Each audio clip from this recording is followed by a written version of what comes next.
जिसने परम ब्रह्म को जान लिया उसने जितना भी संसार का सुख है वह सब प्राप्त कर लिया, शेष कुछ नहीं है, ऐसी स्थिति उसकी हो जाती है।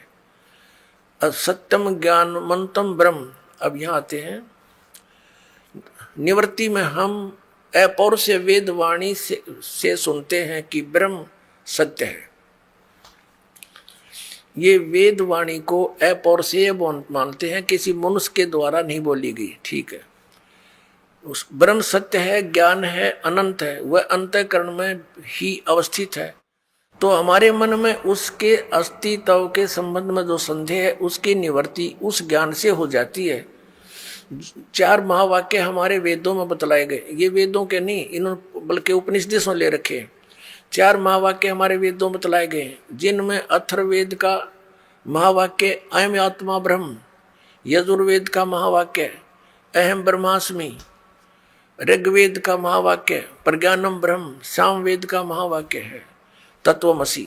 तो ये 4 महावाक्य बतलाए गए।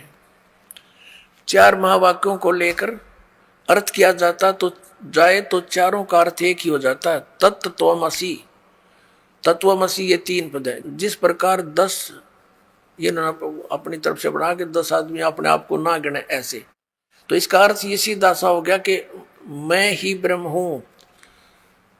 ये अर्थ है इसका, तत्त्वम असि, वह तू ही है। आगे इसको बहुत अच्छी तरह उदाहरण देकर समझाया इन्होंने। ये देखिएगा, पंचम दिवस 5वें दिन में जो इन्होंने प्रवचन किए श्री स्वरूपानंद जी ने धर्मरथ 62 पर ये प्रकाशित है। पंचम दिवस यहाँ उपस्थित विद्युत बंधुओं, देवियों और सज्जनों, कल आपके समक्ष महावाक्यों की चर्चा हुई थी। 4 वेद और उनके 4 महावाक्य। यह हमने बतलाया था कि उत्तर दिशा का वेद अथर्ववेद, वहां का महावाक्य अयम आत्मा ब्रह्म। यहाँ देखिए, तो इन महावाक्यों के का तात्पर्य है कि जीव और ब्रह्म का अभेद, जीव और ब्रह्म में कोई अंतर नहीं है। अब जैसे तत्वमसि में तत् पदार्थ ईश्वर है और ईश्वर पहले, यहाँ कति क्लियर किया इन्होंने, कहीं ईश्वर तो पहले रखकर जीव के साथ उसकी एकता बताई, इन महावाक्यों के अर्थ किए इसने, और कहीं जीव को रखकर ईश्वर के साथ एकता बतलाई है। अब जैसे तत्वमसि, इसमें तत् पदार्थ ईश्वर है, तत्वमसि में तत् तो ईश्वर है पहले है और तोम पदार्थ जीव बाद में है, किंतु अहम ब्रह्मास्मि, अहम पदार्थ वाचार्थ जीव है, यानी जीव कहता है कि मैं ब्रह्म हूं। अहम ब्रह्मास्मि, अहम तो जीव है और जीव को पहले रखा है और ब्रह्म को पीछे रखा है। अयम आत्मा में भी आत्मा को पहले और ब्रह्म को पीछे रखा है। और प्रज्ञानम ब्रह्म में भी ये स्थिति है, प्रज्ञान का अर्थ जीव है और वह ब्रह्म है, जीव ही ब्रह्म है, ब्रह्म जीव है, जीव ब्रह्म है, इसका अभिप्राय है। अब आगे इन्होंने बताया कि ये हमारे महावाक्य है ना, अहम ब्रह्मास्मि, यानी एक मठ से जुड़े हुए जितने भी अक्षेत्र के व्यक्ति हैं वो तो ये जाप करो, ये वाक्य भगवान से मिलाने वाले हैं। इसका जो है ना, जैसे वो साधना बताते हैं, इसकी साधना करो समाधिस्थ में, ऐसे विचार रखो अयम आत्मा ब्रह्म, और दूसरे मठ के करो तत्वमसि, तीसरे मठ के ये अभ्यास करो कि प्रज्ञानम ब्रह्म, और चौथे मठ के फिर वो बता रखे इन्होंने सबके नारे नारे अहम ब्रह्मास्मि, ये वाक्य करो। तो ये भगवान से मिलाने वाले हैं। देखिएगा पृष्ठ नंबर 63 पर, इसी धर्मरथ के पृष्ठ नंबर 63 पर लिखा, परमेश्वर से मिलाने वाले हैं हमारे महावाक्य, ये हमें परमेश्वर का बोध कराते हैं। यह बात समझ लेनी चाहिए कि परमात्मा की प्राप्ति अप्राप्त की प्राप्ति नहीं। एक तो वस्तु किसी देश में हो, भिन्न काल में हमसे भिन्न हो, तो हम उसे प्राप्त करने के लिए प्रयत्न करते हैं। जब हमें प्राप्त हो जाती है तो कहते हैं कि हमने प्राप्त कर ली, हमें प्राप्त हुई, अब प्राप्त हुई। किंतु परमात्मा के संबंध में यह बात नहीं है। परमात्मा तो जीव को प्राप्ति है, वह नित्य प्राप्त परमात्मा में अप्राप्ति का भ्रम हो गया। जैसे किसी के गले में माला पड़ी है और वही किसी कारण से वह भूल गया और किसी ने आकर बता दिया तो वो माला देखकर कहेगा हाँ मिल गई। वह अप्राप्य कहाँ थी, अनमिली कहाँ थी, पहले से ही मिली हुई माला थी। उनसे न मिलने का जो भ्रम था वह दूर हो गया तो मिल गया। इस प्रकार परमात्मा सबसे मिला हुआ है। केवल उस परमात्मा को न जानने के कारण हमारी परेशानी है। सबके हृदय में परमात्मा है, वह परमात्मा सबको प्राप्त है। आगे इसने और कुछ बताने की चेष्टा की। अब इसका सारा कुछ निष्कर्ष ये निकला कि जीव ही ब्रह्म है। और यहाँ फिर देखो आगे इनके वर्तन सुनते रहिए, फिर निष्कर्ष क्या निकलेगा देखना, फिर कमाल होगा। अब 66 पृष्ठ पे क्या कहा है कि ब्रह्म से भिन्न किसी और की सत्ता नहीं है, ब्रह्म से ऊपर कोई नहीं है। फिर अब 67 पर क्या कहा धर्मरथ में, वह ब्रह्म ईश्वर कहलाया। सविशेष ब्रह्म था, उसमें जो शक्ति थी शुद्ध सात्विक अंश की उपाधि से वह ब्रह्म ईश्वर कहलाया। अच्छा फिर लेते हैं देखना, ये देखिएगा धर्मरथ 56 पृष्ठ पे, जिसने परम ब्रह्म को जान लिया, परम ब्रह्म, उसने जितना भी संसार में सुख है वह सब प्राप्त कर लिया। ये परम ब्रह्म और याद रखना, इनके सारा ज्ञान समक्ष हो जाएगा आपका। ये देखिएगा शंकर पंचम, एक पुस्तक है शंकर पंचम, और ये आदि शंकराचार्य विरचित पंचम ग्रंथ नाम संग्रह, ये आदि शंकराचार्य के वचन है। ये देखना तो आदि शंकराचार्य के वचन है तो समझ ले सब के फाइनल है फिर इसमें। और ये कौन है नीचे, जगत गुरु शंकराचार्य स्वामी स्वरूपानंद सरस्वती जी महाराज, व्याख्याकार, व्याख्या इन्होंने की है इसकी। और ये कहाँ से छपी है पुस्तक, ये है शंकर पंचम, तो श्री स्वरूपानंद सरस्वती जी महाराज के द्वारा। ये शंकर पंचम, प्रकाशक हैं श्री शारदा पीठ प्रकाशनम, द्वारका इतने इतने, जामनगर गुजरात में। और मुद्रित है श्री माता कमिसिस प्राइवेट लिमिटेड, 20/7/125, केदार घाट वाराणसी, दूरभाष इतने। इन्होंने कति स्पष्ट कर रखा है। अब ज्ञान का स्वरूप प्रश्न नंबर 10 पे देखिएगा। ज्ञान का स्वरूप, ये कोई संस्कृत है जो शंकराचार्य द्वारा लिखी, अनुवाद किया श्री स्वरूपानंद जी शंकराचार्य जी ने। मैं सम शांत सच्चिदानंद स्वरूप ब्रह्म ही हूं, अस्त स्वरूप दे मैं नहीं हूं, असत रूप ब्रह्मो अहम, वह ब्रह्म मैं ही हूं। ब्रह्मो व अहम, वह ब्रह्म मैं ही हूं, ये इनका विधान है। मैं स्वयं निराकार निर्मल अविनाशी एवं निराकार हूं। इवन का ओड आवेगा इनके ज्ञान का, देखिए सच। और ये क्या कहते हैं, ये प्रश्न नंबर 71 पर देखिएगा, 71 पर, मैं स्वयं ब्रह्म ही हूं और वही सच्चा जीवन मुक्त हूं, जीवन मुक्त जो इस तरह मान ले, मैं स्वयं ब्रह्म ही हूं, ऐसा अप्रोक्ष ज्ञान द्वारा संपूर्ण कर्म बंधनों से वह ज्ञानी सर्वथा मुक्त हो जाता है। अब कर्म कितने प्रकार के, हम यह पूछेंगे समझेंगे कि प्रश्न है कि प्रारब्ध कर्म क्या है। इसने डिफाइन किया, परिभाषित किया कि इस शरीर को उत्पन्न कर इस लोक में इस प्रकार सुख दुख आदि भोग को देने वाले जो कर्म है, सुख और दुख को भोग देने वाले कर्म है, वे प्रारब्ध कर्म माने जाते हैं।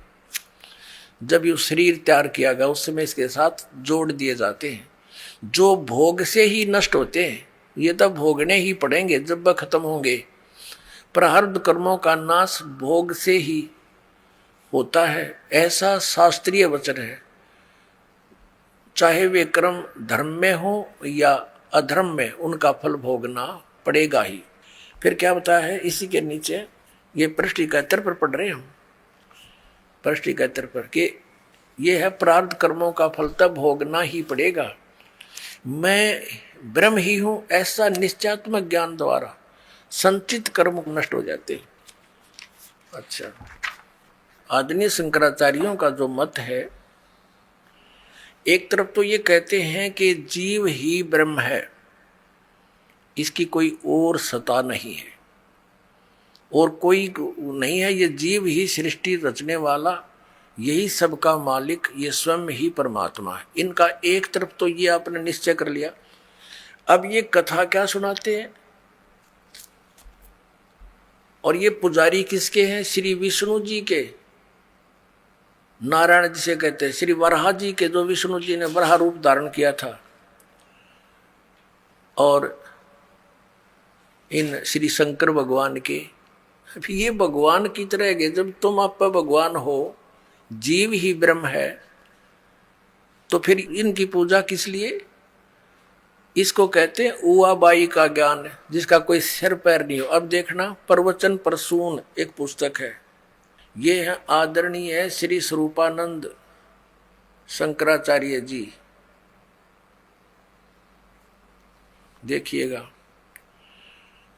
अनंत श्री विभूषित ज्योतिषमष्ट पीठाधीश्वर, द्वारका शारदा पीठाधीश्वर, यानी 2 पीठों के मालिक हैं जगत गुरु शंकराचार्य स्वामी श्री स्वरूपानंद सरस्वती जी महाराज। ये वही दंडी स्वामी स्वरूपानंद सरस्वती जी महाराज, दंडी स्वामी, श्री द्वारका शारदा पीठ।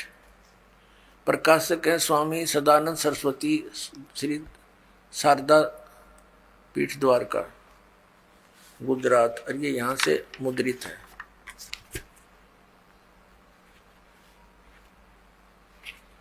ये यहां से मुद्रित है। अंबिका ऑफसेट, मीठापुर, जामनगर, गुजरात से। ये 2 शब्द इस ग्रंथ में पूज्यपाद अनंत श्री विभूषित योगीराज स्वामी स्वरूपानंद सरस्वती जी महाराज के द्वारा 1967 में नवरात्रि के पावन अवसर पर चाईबासा झारखंड में दिए गए प्रवचनों का संकलन है।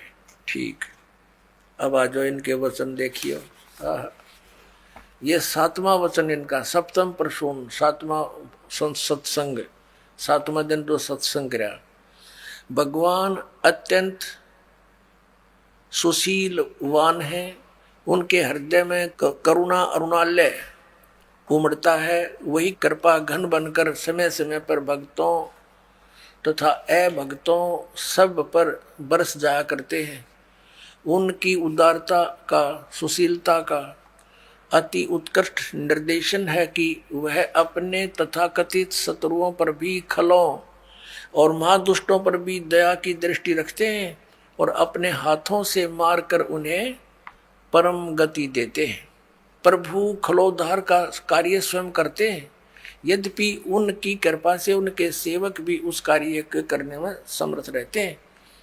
रावण का वध सभी, विशेषकर हनुमान और अंगद, कर सकते थे, किंतु उनकी कृपा तो देखिए, स्वयं को, उसको स्वयं सदगति देते हैं।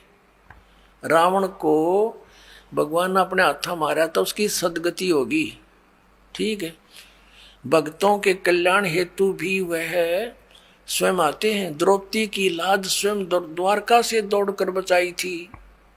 ओह, और देखिए, गज के रुदन पर नगन पद नंगे पैरों दौड़े थे। अब फिर क्या बताया है, अब आगे इन्होंने क्या किया, भक्तों के कल्याणार्थ भगवान का स्वयं आना अर्थात अवतार लेना केवल हिंदुओं के सनातन धर्म में है। ईसा प्रभु के पुत्र थे, प्रभु नहीं। मोहम्मद साहब पैगंबर थे, दूत थे ही थे, साक्षात प्रभु नहीं। किंतु हमारे अवतार ये स्वयं ही हैं, उनमें वे स्वयं ही अवतरित होते हैं। कृष्ण तो साक्षात पूर्णांश भगवान है, पूर्णांश भगवान ही थे। कहा गया कि कृष्ण अस्तु भगवान स्वयं। यही बात भगवान राम के संबंध में भी है, राम अस्तु भगवान स्वयं। फिर वह जीव बाढ़ में गया, जीव को बताओ थे जीव ही ब्रह्म है। वो जीव कहाँ गया? जो भगवान श्री कृष्ण भगवान है, ब्रह्म है, तो जीव कहाँ रहा, फिर आत्मा की क्या स्थिति रही। अब इसको कहते हैं, ऐसी कथा सुनाते हैं ये शंकराचार्य जी कि श्री कृष्ण भगवान है स्वयं, श्री कृष्ण इज विष्णु और विष्णु इज सतगुण विष्णु। इनकी तो ऐसी कथा है जैसे आज आपको दिन में भी बताई थी कि बुढ़िया शाम के समय बच्चों के सुलाने की ड्यूटी लगी एक दादी की, और बच्चे सोए नहीं, शरारत करें। वो कहने लगी बच्चों सो जाओ। एक मकान पर एक भूतनी बैठी थी, बड़ी बड़े दांत थे, मोटी मोटी आंख थी और पैर मुड़े हुए मंडेर पर बैठी थी, पैर उसके मुड़े होते हैं। और जो बच्चे सारी रात को देर तक जागते हैं उनको दौड़ के उठाकर भाग जाती है, दौड़ जाती है। अब उन बच्चों ने पूछा दादी माँ, जिसके पैर नहीं वो दौड़ेगी कैसे? कहने लगी सो जा हाउ आ जाएगा। तो बच्चों ने पूछा दादी माँ हाउ कैसा होता है? कि तुम्हारे ही जैसा है, बस कोई भिन्नता नहीं है। इनका वो ज्ञान है इन शंकराचार्यों का। कहते हैं आत्मा क्या है? आत्मा तो स्वयं भी परमात्मा है। और दिखाते हैं आपको, देखिए इनका उदाहरण। ये देखिएगा, एक पुस्तक है धर्मरथ, ये आपको पहले भी दिखाई थी, और ये इन शंकराचार्यों के विचार हैं ये इसके अंदर। प्रकाशक स्वामी सदानंद सरस्वती, शारदा पीठ प्रकाशनम, द्वारका, जामनगर, गुजरात। इतना इसकी प्रस्तावना से स्पष्ट है। ये मुद्रक है अंबिका ऑफसेट, मीठापुर, शारदा पीठ प्रकाशनम। इसमें स्पष्ट लिखा प्रस्तावना में कि इस धर्मरथ नामक प्रकृत ग्रंथ पीठाधीश्वर अनंत श्री विभूषित श्री मजद गुरु शंकराचार्य स्वामी श्री स्वरूपानंद सरस्वती जी महाराज के मुखारविंद से निश्रित वाक सुधा का सार संग्रह है। अब देखना, इसके 58 पृष्ठ पर दिखाते हैं आपको। इनके उदाहरण देखा, हंसी आवे। ये देखिएगा, ये पृष्ठ नंबर 59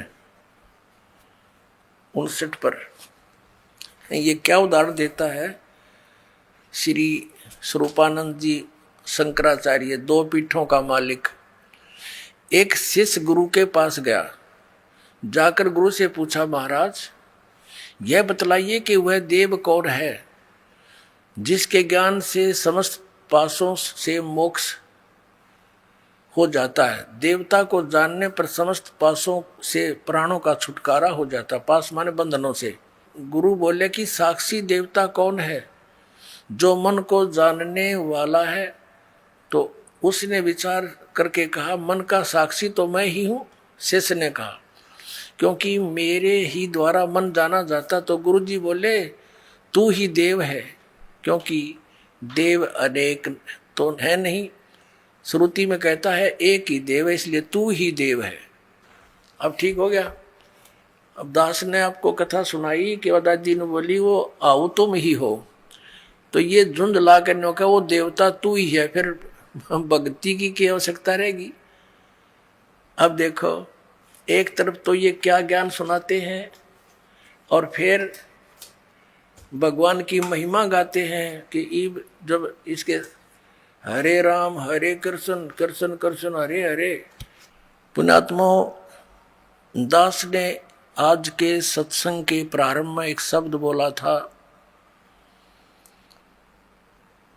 कि 21 ब्रह्मांड में इस दास के अतिरिक्त वर्तमान में किसी के पास भी सत्संग नहीं है, यथार्थ ज्ञान नहीं है। अब जिसका खामियाना पूरा मानव समाज भुगत रहा है, शास्त्र विधि को त्याग कर मनमानी पूजाएं करके इनकी कैसी बुरी हाल हो रहा है। पितर बनते हैं, प्रेत बनते हैं, फिर यही धर्मगुरु उनके श्राद्ध निकलवाते हैं, जबकि वेदों और गीता में इन कर्म कांड को मना किया हुआ है। अब ये किसकी पूजा करते, पहले आपको दिखाते हैं। इन वर्तमान के शंकराचार्यों को तो ज्ञान होगा कहाँ, इनके भगवानों को ज्ञान नहीं। श्री विष्णु जी, श्री ब्रह्मा जी, श्री व्यास जी जो इनके धर्म गुरु कहलाते हैं, उनको ज्ञान नहीं तो इनको ज्ञान कहां से होगा? इनके पास सत्संग कहां से होगा? कोरा अज्ञान, शास्त्र विरुद्ध ज्ञान सुना रहे हैं। देखिएगा, श्रीमद् देवी भागवत सचित्र मोटा टाइप, गीता प्रेस गोरखपुर से प्रकाशित है। संपादक हनुमान प्रसाद पोदार, चिमन लाल गोस्वामी। प्रकाशक एवं मुद्रक हैं गीता प्रेस गोरखपुर, गोविंद भवन कार्यालय कोलकाता का संस्थान। इसके देखिएगा 28 पृष्ठ पे। अब व्यास जी जो इनकी धर्म गुरु शंकराचार्य परंपरा के गुरु हैं, वो क्या पूछते हैं? नारद जी ने कहा, महाभाग व्यास जी, तुम इस विषय में जो पूछ रहे हो ठीक यही प्रश्न मेरे पिताजी ने भगवान श्री हरि यानी विष्णु जी से किया था। देवादिदेव भगवान जगत के स्वामी हैं, लक्ष्मी जी उनकी सेवा में उपस्थित रहती हैं।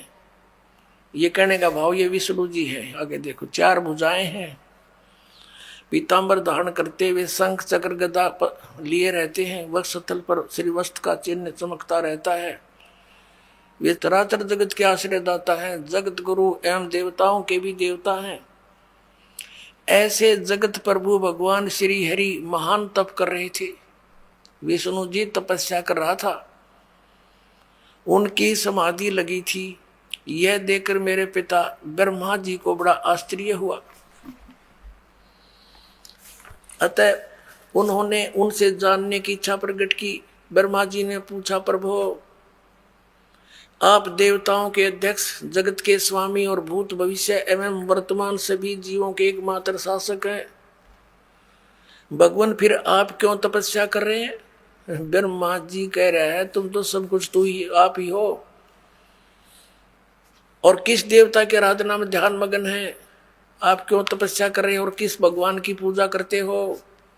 मुझे असीम आश्चर्य तो ये हो रहा कि आप देवेश्वर एवं सारे संसार के शासक होते हुए भी समाधि लगाए बैठे हैं।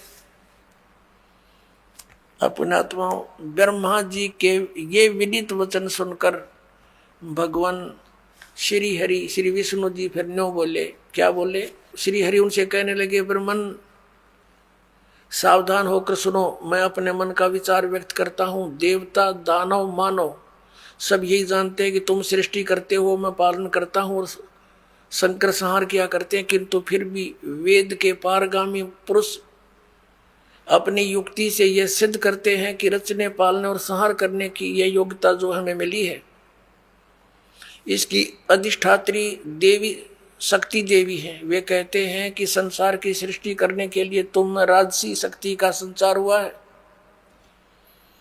और मुझे सात्विक शक्ति मिली है, और उधर में तामसी शक्ति का आविर्भाव हुआ है। उस शक्ति के अभाव से तुम इस संसार की सृष्टि नहीं कर सकते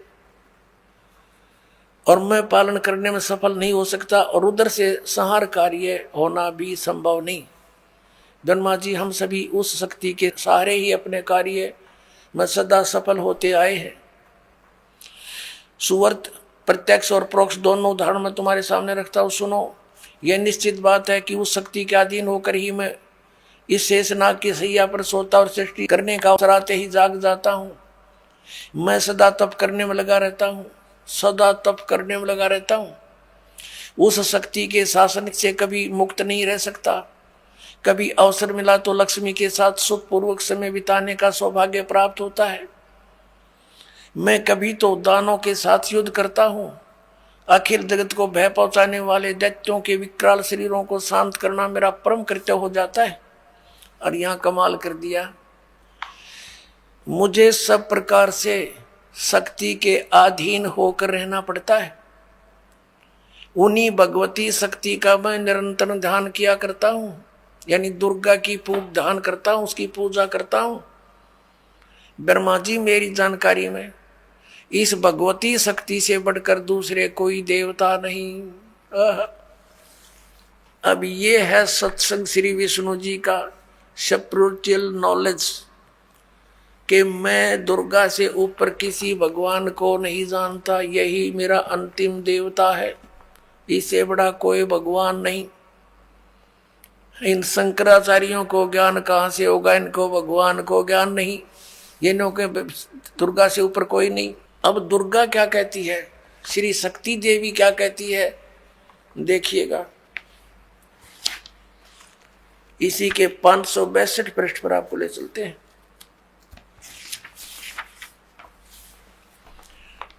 वो अपना पहला सकंद पढ़ा था, अब ये 7वां सकंद है।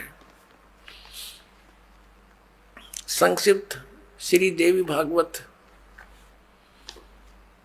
562 पृष्ठ पे, यहां देखिएगा। अब देवी के द्वारा हिमालय को ज्ञानोपदेश, ब्रह्म स्वरूप का वर्णन। श्री देवी जी कहने लगी, पर्वतराज, अब देवी जी पहले तो अपने विषय में बताती है कि तुमने डले रोने हैं तो मेरी पूजा कर लो, लेकिन उस ब्रह्म का क्या स्वरूप है यह बतलाया जाता है, जो प्रकाश रूप सबके अत्यंत समीप में स्थित, हृदय रूप गुहा में स्थित होने के कारण गुहाचर नाम से प्रसिद्ध है और महान पद अर्थात परम प्राप्य है।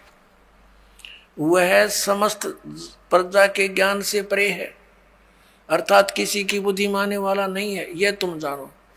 जो ब्रह्म प्रकाश रूप है, जो सूक्ष्म से भी अत्यंत सूक्ष्म है, जिसमें संपूर्ण लोक और उन लोकों में निवास करने वाले प्राणी स्थित हैं, वह यह अक्षर ब्रह्म है। वही सबके प्राण है, वही सबकी वाणी है और वही सबके मन है। वह यह परम सत्य और अमृत अविनाशी तत्व है। सौम्य, उस वेदने योग्य लक्ष्य का तुम वेदन करो, मन लगाकर उसमें तन्मय हो जाओ। सौम्य, उपनिषद में कथित महान अस्त्र रूप धनुष लेकर उस पर उपासना द्वारा तीक्ष्ण किया हुआ बाण संधान करो। भावानुगत चित्त के द्वारा उस बाण को खींचकर उस अक्षर रूप ब्रह्म को ही लक्ष्य बनाकर वेदन करो। अब क्या बताया कि प्रणव यानी ओम तो धनुष है, जीवात्मा बाण है और ब्रह्म उसका लक्ष्य कहा जाता है। अब क्या कहती है दुर्गा देवी, क्या कहती है कि एकमात्र परमात्मा को ही जाने, दूसरी सब बातें छोड़ दे। हर विष्णु जी ने कह है, विष्णु जी कह रहे हैं कि मैं दुर्गा से ऊपर किसी को नहीं जानता। अब यहाँ देवी जी कह रही है, श्री दुर्गा जी कह रही है कि एकमात्र ब्रह्म को जानो और सब बातों को छोड़ दो। अपनी पूजा को भी कहती है कि नहीं, ये भी मत करो, केवल एक उस ब्रह्म की पूजा करो। देखना, उस एकमात्र परमात्मा को ही जाने, दूसरी सब बातों को छोड़ दे। यही अमृत रूप परमात्मा के पास पहुंचाने वाला पुल है। संसार समुद्र से पार होकर अमृत स्वरूप परमात्मा को प्राप्त कराने का ही सुलभ साधन है। देखो,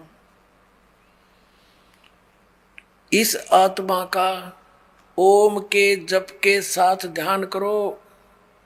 ये कहाँ गए वो अहम ब्रह्मास्मि तत्वमसि। अब क्या कह रहे हैं हमारे साथ सदग्रंथ और देवी क्या बता रही है, इस आत्मा का ओम के जप के साथ ध्यान करो। यानी कोई अन्य आत्मा परमात्मा है, वो अन्य सबसे अलग है, ध्यान करो। इससे अज्ञान में अंधकार से सर्वथा परे और संसार समुद्र से उस पार जो ब्रह्म है उसको पा जाओगे, तुम्हारा कल्याण हो। और वो कहाँ रहता है, वह है यह सबका आत्मा, यानी सबका मालिक ब्रह्म, ब्रह्म लोक रूप दिव्य आकाश में स्थित है। अपने आत्माओं, इन शंकराचार्यों का ज्ञान कहाँ गया वो, ये कहते हैं ये जीव ही ब्रह्म है। और देवी कहती है कि सब पूजाएं छोड़ दो। विष्णु को तो समझा रही है, हरियाचार्य शंकराचार्य पूजा विष्णु जी नारायण को। विष्णु जी कहता मैं दुर्गा से ऊपर जानता नहीं, हिमालय को ज्ञान दे रही है। श्री दुर्गा जी बता रही है कि केवल एकमात्र उस ब्रह्म को पूजो, उसका ओम नाम है, नथिंग एल्स। और वो कहाँ रहता है, ब्रह्मलोक में, तो वहां चले जाओगे, उसके पास पहुंच जाओगे, तुम्हारा कल्याण हो। वो कहती है ब्रह्म की पूजा करो। अब ब्रह्म क्या कहता है श्रीमद् भगवत गीता में, श्रीमद् भगवत गीता अध्याय नंबर 8 के देखिएगा। श्रीमद् भगवत गीता जयदयाल गोविंद का इसके अनुवादक है। अध्याय नंबर 8 के श्लोक नंबर 13 हम आपको दिखाते हैं।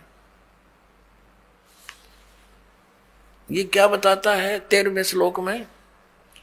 ओम इति एकाक्षरम ब्रह्म व्यवहारन माम अनुसमरण ये प्रयाति तजंदेहम स याति परमाम गतिम माम ब्रह्म मुझ ब्रह्म का केवल ओम यह एक अक्षर है जो उच्चारण करके सिमरण करता हुआ यह प्रयाति तजंदेहम जो शरीर छोड़कर जाता है ये सिमरण करता हुआ स याति परमाम गतिम जो ओम से मिलने वाली इन शुरू किया ओम ओम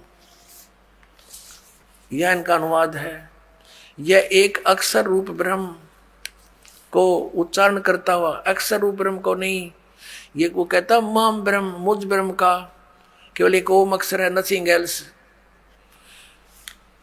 चिंतन करता हुआ शरीर त्याग कर जाता हुआ पुरुष परम गति को प्राप्त होता है। यानी ओम से होने वाली जो परम गति है ये ओम, और इन्होंने इस ओम को ऐसे लिखा अनुवाद में ओम ओम, ये समझो चाहिए, ये समझो। अब ये तो है कहता है मेरी साधना करनी है मुझ ब्रह्म की तो मेरा एक ओम मंत्र है। फिर इसने 70वें अध्याय के 23वें श्लोक में कहा कि सच्चिदानंद घन ब्रह्म, उस सच्चिदानंद घन ब्रह्म की साधना करने से तेरा पूर्ण मोक्ष होगा। फिर वहां पहुंच जाएगा जहां जाने के बाद लौटकर साधक फिर कभी संसार में नहीं आते। अपनी स्थिति को गीता ज्ञानदाता कहता है मेरी स्थिति तो नाशवान है, मैं भी जन्म मृत्यु के अंदर हूं और तू भी अर्जुन। देखिएगा अध्याय नंबर 2 का अब श्लोक नंबर 12 देखो। अध्याय नंबर 2 और श्लोक नंबर 12। न तो ऐसा ही है कि मैं किसी काल में नहीं था अथवा तू नहीं था अथवा ये राजा लोग नहीं थे, और न ऐसा ही है कि इससे आगे हम सब नहीं रहेंगे। हो गया स्पष्ट कि गीता ज्ञान दाता कह रहा है कि मैं भी जन्म मृत्यु होती है, पहले भी थे तू और मैं, आगे भी होंगे। और ये ना सोच के हम वर्तमान में ही, आगे देखना चौथे जाएंगे अध्याय नंबर 4 और श्लोक नंबर ये 5 है। यहाँ इसकी संस्कृत है, यहाँ इसका अनुवाद है। ये परंतम अर्जुन मेरे और तेरे बहुत से जन्म हो चुके हैं, उन सबको तू नहीं जानता, मैं जानता हूं, मैं जानता हूं।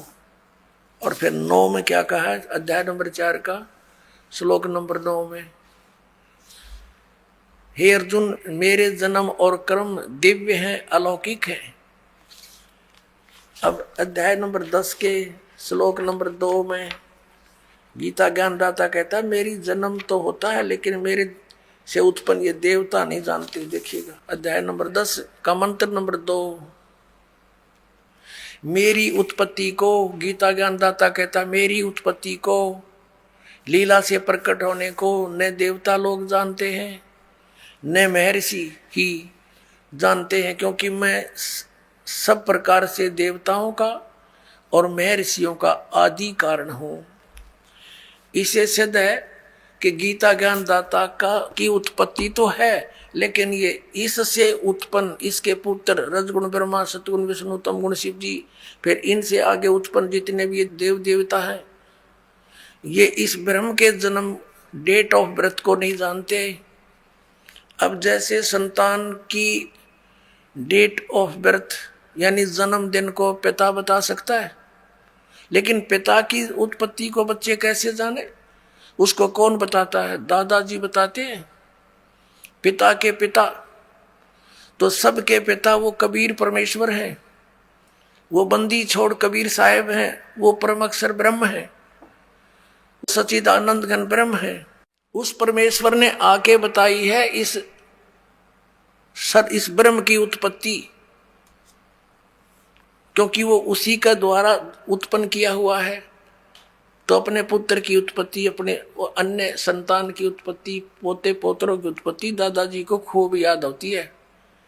लेकिन ब्रह्म कह रहा है कि मेरी उत्पत्ति तो हुई है। ये गीता ज्ञानदाता श्री कृष्ण में प्रवेश करके ये काल बोलता है, ब्रह्म बोलता है। ये कहता है कि मेरे कर्म और जन्म अलौकिक होते हैं। अलौकिक कैसे होते हैं? स्वयं किसी के सामने प्रकट नहीं होता, ये गुप्त रहता है। गीता जी अध्याय नंबर 7 के श्लोक नंबर 24 और 25 में स्पष्ट किया है इसने, देखिएगा। अध्याय नंबर 7 श्रीमद् भगवत गीता, श्लोक नंबर 24 में, बुद्धिहीन मेरे अनुत्तम अविनाशी परम भाव को न जानते हुए मन इंद्रियों से परे मुझ सच्चिदानंद परमात्मा को अव्यक्तम माम व्यक्तिम आपनम मनन्ते।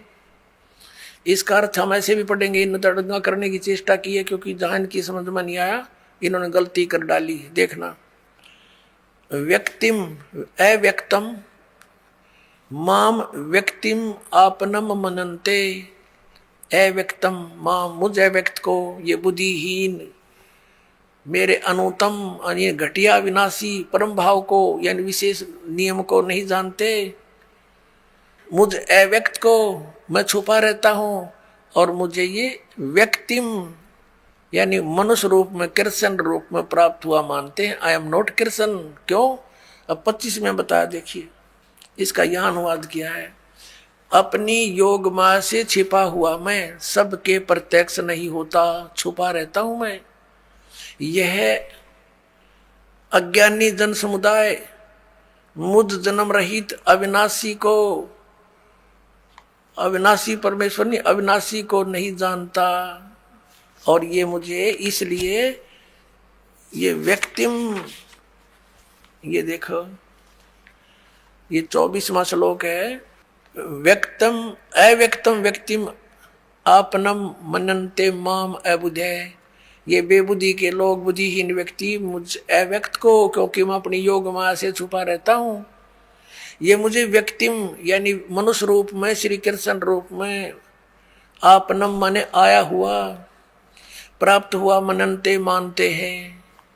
ये मुझे, मुझ अव्यक्त को यानी मुझ छुपे हुए को, मुझको मनुष्य की भांति जन्म लेकर श्री कृष्ण की तरह मानते हैं। आई एम नॉट कृष्ण, क्योंकि श्री कृष्ण जी ने तो ये कैसे कि उन्होंने जन्म नहीं लिया, उनके माता है, पिता है, श्री राम रूप में वही विष्णु आए, उनका जन्म हुआ। तो यहां कहने का भाव ये है कि ये क्या कहता है कि मेरे कर्म अलौकिक हैं और जन्म अलौकिक है। कैसे? जैसे श्री कृष्ण में प्रवेश करके यू सारा अनर्थ जुल्म करवा दिया इसने, और पता भी नहीं लग गया कौन कर गया। श्री कृष्ण के सिर पर दर्दी कि इन्होंने महाभारत का युद्ध करवाया, जबकि श्री कृष्ण जी तो मना करे थे, 3 बार शांति दूत बनकर गए।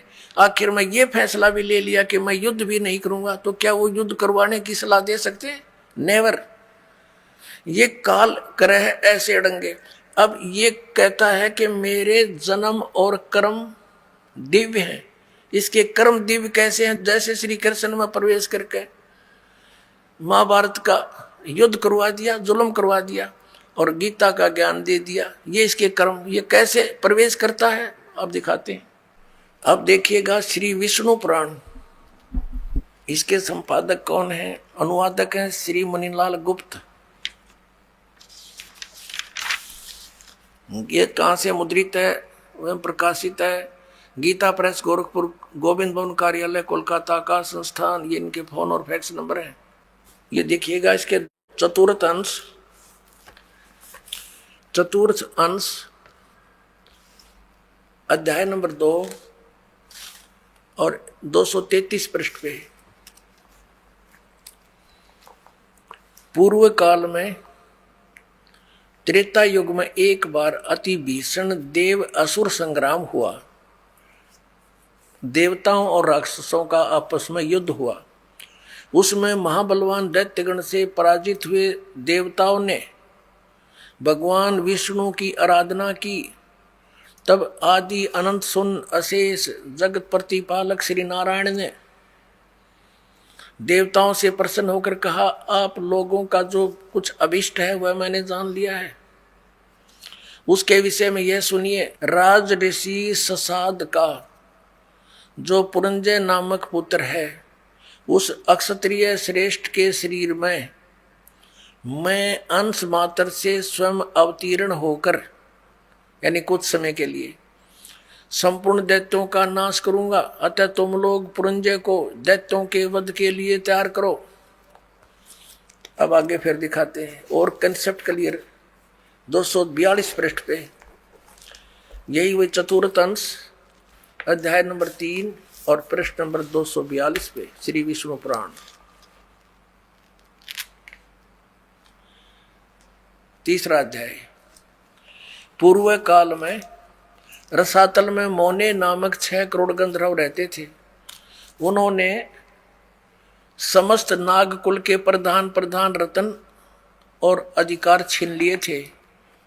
गंधर्व के पराक्रम से अपमानित उन नागेश्वरों द्वारा स्तुतित किए जाने पर उसके श्रवण करने से जिसकी विकसित कमल सदृश आंखें खुल गई हैं, निंद्रा के अंत में जागे हुए उन जलशाही भगवान सर्वदेवेश्वर को प्रणाम कर उनसे नागगण ने कहा, भगवान, इन गंधर्व से उत्पन्न हुआ हमारा भय किस प्रकार शांत होगा। तब आदि अनंत रहित भगवान पुरुषोत्तम ने कहा, यो नासव के पुत्र मान धाता का जो यह पुरकुत्स नामक पुत्र है, उसमें प्रविष्ट होकर मैं, उसमें प्रवेश करके प्रेत की तरह मैं उन संपूर्ण दुष्ट गंधर्व का नाश कर दूंगा। पुणात्माओं, ये अध्यात्म ज्ञान है, ये बालकों का खेल नहीं। ये शंकराचार्य तो श्वेत पुराण पर लागे रहे, इन्होंने पता नहीं क्या करना है, कौन सा भगवान है। वह सुनी सुनाई दंत कथा जनता में फीड कर दी इन्होंने। अब इसमें क्या स्पष्ट हो गया कि ये ऐसे, इसके जन्म और कर्म ऐसे अलौकिक हैं। अब कर्म इसके यूं अलौकिक हैं, पुरंजय में प्रवेश करके और उसके राक्षसों का नाश कर दिया इसने स्वयं, और फिर मानदाता के पुत्र उसमें पुरकुत्स में प्रवेश करके भूत की तरह और वहां फिर उन गंधर्वों का नाश कर दिया। अब पुण्यात्माओं, इसी प्रकार इसने श्री कृष्ण जी में प्रवेश करके उसको मालूम था इस काल को, ये कौन है, ये कौन है। अगर ये समझ में आ गया इस पुण्यात्माओं के, तो फिर बात तो खत्म हो जाएगी। ये है श्री ब्रह्मा रजगुण, श्री विष्णु सतगुण, श्री तमगुण शिव जी का पिताजी। ये काल है, ये सदा शिव कहलाता है, ये ब्रह्म है, ब्रह्म। और ये नहीं चाहता कि ये प्राणी सत्य ज्ञान को प्राप्त हो, इसलिए ये अज्ञान फैलवाता है। और ये क्या करता है, जैसे इन देवताओं ने प्रार्थना की तो विष्णु रूप धारण करके खड़ा हो गया इनके आगे, क्योंकि विष्णु रूप में पूज रहे थे वो। कौन? ये काल स्वयं। और फिर इनसे कह दिया कि ठीक है, मैंने तुम्हारा जो अभिष्ट है वो जान लिया है, और तुम ऐसे ऐसे उस पुरंजय को तैयार करो और मैं उसके शरीर में प्रवेश करके न मार दूंगा।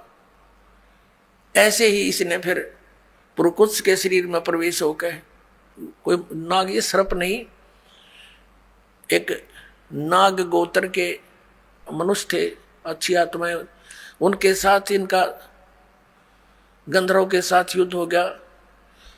तो उस नागेश्वरों ने जब स्तुति की विष्णु भगवान की, युकाल खड़ा हो गया विष्णु रूप धारण करके। इसने प्रण किया हुआ कि मैं अपने वास्तविक रूप में कभी किसी को दर्शन नहीं देता। तो ऐसे उसने आकर के फिर उन्हें प्रार्थना की, तो उसने कहा ठीक है चलो मैं आता हूं, और तुम पुरकुत्स को तैयार करो, मानदाता के पुत्र को, उसमें प्रवेश करके गंधर्व का नाश कर दिया। तो ये ऐसे इसके कर्म और जन्म, इसके ऐसे कर्म अलौकिक है। और ऐसे गीता जी का ज्ञान बोला श्री कृष्ण में प्रवेश करके इस काल भगवान ने। ये काल भगवान कौन है?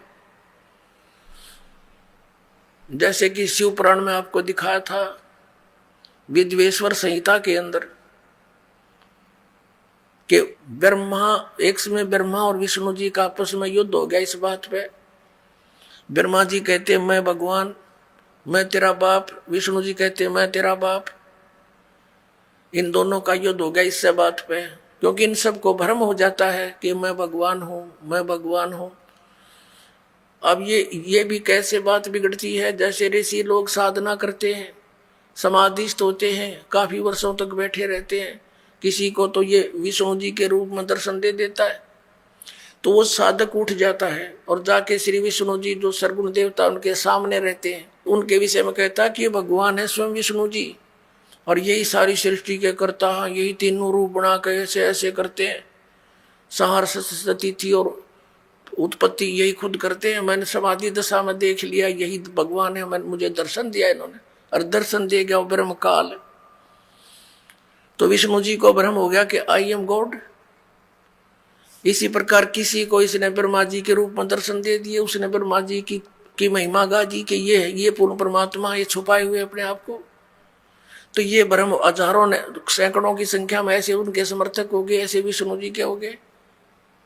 इन दोनों को भ्रम हो गया, ब्रह्मा जी को भ्रम हो गया कि मैं उत्पत्ति करता हूं, सब कुछ मैंने ही उत्पन्न किया है।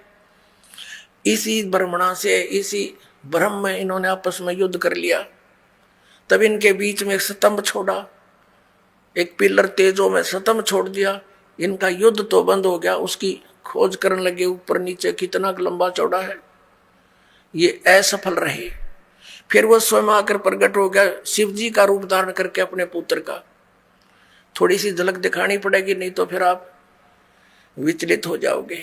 यहाँ अधिक नहीं दिखाएंगे, आपको थोड़ा सा झलक देंगे, आप समझदार हो, देखिएगा। ये शिव महापुराण है, हिंदी टीका सहित भाग 1, श्री शिव महापुराण,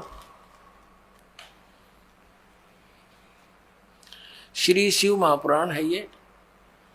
और ये है विद्या अवरिधि पंडित ज्वाला प्रसाद जी मिश्र कृत हिंदी टीका सहित, इसमें संस्कृत भी है। और ये खेमरा श्री कृष्णदास प्रकाशन मुंबई से प्रकाशित है।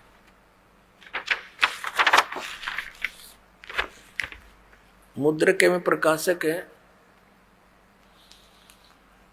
खेमरा श्री कृष्णदास, अध्यक्ष श्री वेंकटेश्वर प्रेस, खेमरा श्री कृष्णदास मार्ग, मुंबई। अब यहां देखना, इसके 11 पृष्ठ से शुरू करेंगे। विद्वेश्वर संहिता शिव पुराण, विद्वेश्वर संहिता भाग 1 अध्याय 6। नंदीकेश्वर बोले, हे योगेंद्र, आगे एक समय विष्णु भगवान शेष सैया पर अपने गरुड़ादि पार्षदों के संयुक्त लक्ष्मी सहित शयन करते थे। उस समय ब्रह्म ज्ञानियों में श्रेष्ठ ब्रह्मा जी अपनी इच्छा से ही वहां आ गए और उस सब प्रकार से सुंदर सेज पर शयन करते हुए कमल लोचन विष्णु भगवान से पूछने लगे, ब्रह्म ज्ञानी क्या गा, ब्रह्म ज्ञानी देखो इसे ब्रह्म ज्ञानी है ये। और विष्णु तो पूछा, तुम कौन हो जो मुझे देखकर अभिमानी पुरुष के समान शयन करते हो? हे वत्स, उठो, देखो मैं तुम्हारा स्वामी आया हूं। आए हुए गुरु को देखकर जो अभिमान करता उस द्रोही मूड का प्रायश्चित होना उचित है। यह सुनकर विष्णु जी के अंतर में तो क्रोध हुआ, परंतु बाहर से शांत रहे और बोले, हे वत्स, हे बेटा। विष्णु जी बोले ब्रह्मा जी को, हे बेटा तुम्हारा मंगल हो, बैठो इस आसन पर विराजो। इस समय तुम्हारा नेत्र कुटिल और मुख वक्र कैसे हो गया? क्रोध में बांगा मुंह क्यों कर रहा है तू? ब्रह्मा जी बोले, वत्स विष्णु, बेटा विष्णु, तुमको समय के प्रभाव से अभिमान है। हे पुत्र, हे बेटा, विष्णु जी को ब्रह्मा जी संबोधित कर रहे हैं, हे पुत्र, मैं तुम्हारा रक्षक और जगत का पिता मैं हूं। विष्णु जी बोले, यह तो सब जगत मुझ में सतीत है, तुम चोर के समान किस प्रकार अपना कहते हो? तुम मेरी नाभि कमल से उत्पन्न हुए हो, इससे मेरे पुत्र हो, मुझे पुत्र कहना व्यर्थ है। नंदीकेश्वर बोले, इस प्रकार ब्रह्मा विष्णु दोनों ही रजोगुण से मुक्त होकर विवाद करने लगे। बस तब संपूर्ण देवता विमान में बैठ गए, उस महाअद्भुत युद्ध को देखने आए और आकाश में उनके ऊपर फूल बरसाने लगे। वाह रे देवता हो, ये हमारे देवता, देवता माने अच्छी आत्माएं, अब दो व्यक्ति लड़ रहे हो तो क्या फर्ज बनता है एक जेंटलमैन का? उनको समझावे बुझावे, अलग अलग करे, कहीं इनको हानि ना हो जा। हर हमारे देवता उन भगवाना पर तो फूल बरसावा, कहाँ कर दो काम, शाबाश, बहुत अच्छा काम कर रहे हो तुम। वह लड़का मरने को तैयार है, देवता फूल बरसावे। ये है हमारे इतिहास जिनको हम पढ़ पढ़ के बहरे हो लिए, सुन सुन के। अब ये तो ऐसे भगवान है जैसे इतनी बुद्धि रखते हैं ये भगवान, जिनको ये शंकराचार्य हमें पूजने के लिए कहते हैं और स्वयं भी पूजते हैं। ये तो एक चौथी पांचवी कक्षा के बच्चे लड़ते हैं ना, फिर अध्यापक पूछता है भाई क्यों लड़ रहे हो, उसने उसका गला पकड़ रखा और उसने उसका। एक कहता जी, ये कहता मैं तेरा बाप, वो कहता नहीं जी इसने पहले कहा था मैं तेरा बाप, और गुट्टुम गुट्टा। ये हमारे भगवानों के चरित्र आपके समक्ष इनके इतिहास में है। अब जब ये नू लड़ रहे थे, बीच में सतम खड़ा कर दिया इस काल ने, अकेले लड़के मर जाएंगे भी, तेरा काम अधूरा रह जाएगा। फिर इसने इनको ज्ञान देना शुरू किया। शंकर अपने पुत्र शिव का रूप बना के आ गया, कहीं ये विष्णु रूप धारण कर लेता है। देखना इसका प्रमाण आपको दिखाते हैं। हम पढ़ रहे हैं विद्वेश्वर संहिता, इसके 17 पृष्ठ पे संक्षिप्त सा देखेंगे। ये देखिएगा, अब 17 पृष्ठ पर आ गया, हम ज्यादा ना पढ़ेंगे, ज्यादा चेता पढ़ सकते हो अपने लेकर मोल इसको। विद्वेश्वर संहिता भाग 1 अध्याय 9 में अब नंदी केश्वर बोले इस प्रकार,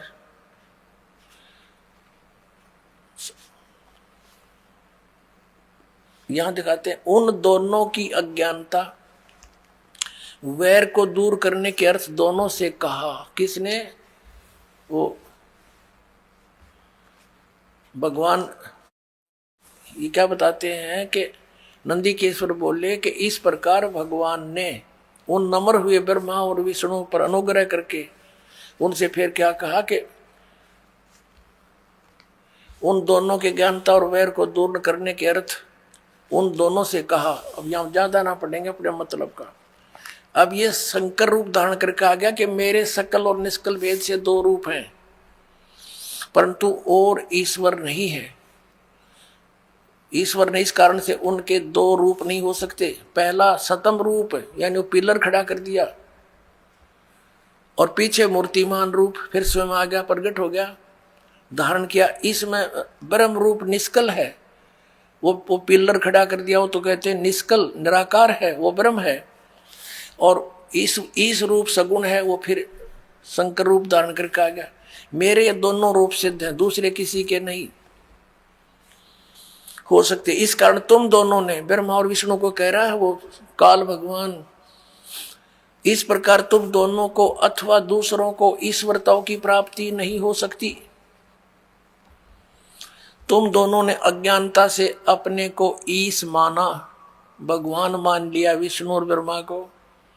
कह रहे हैं कि तुमने अपने आप को ईश मान लिया, यू आर नॉट गॉड।